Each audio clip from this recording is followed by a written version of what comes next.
Welcome everybody to the Livable City Forum. I'm Frank Witlox from Ghent University, but also linked to the University of Tartu, and I'm an economic geographer. In today's talk, I would like to take you into the subject of the interaction between the city on the one hand and the campus on the other. So is there an interchange between, let's say, concepts, between developments that goes on in a city and in the campus?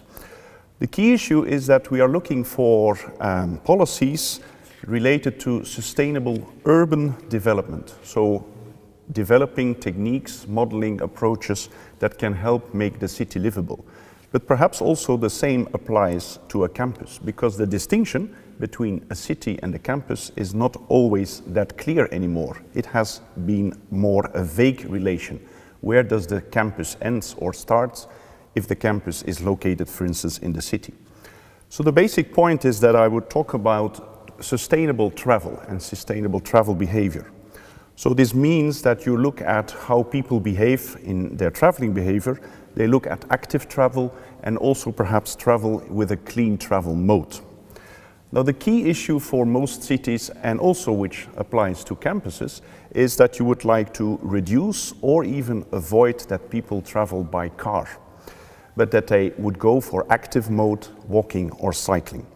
And if you look at research that reflects how people are behaving in their travel, then you see that a number of parameters are relevant. The socio-demographic parameters, the spatial configuration also of the city and of the campus, the economic and the welfare situation, and also perhaps one of the parameters that is a bit underestimated, that is the issue of the lifestyle. So the focus of my talk will be on lifestyle and what is the impact of lifestyles on travel behavior. And then the key issue is, how are you going to measure a lifestyle? Well, there are a lot of different approaches, and one of them could be looking at it from a more marketing point of view.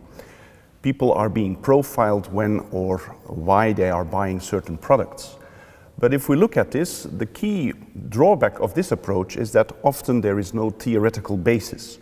So therefore we look at sociology and studies within sociology that define different lifestyles.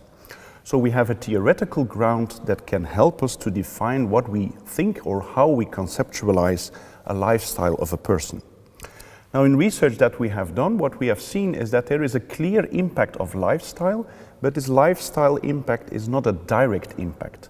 So it is being considered as an indirect effect. So through the socio-economic, demographic and spatial elements that influence our travel behavior, you could say there is also a layer that influences all of these dimensions, and that is related to the lifestyle. Now, the key idea is obviously, how can we look at lifestyle and how can we measure this?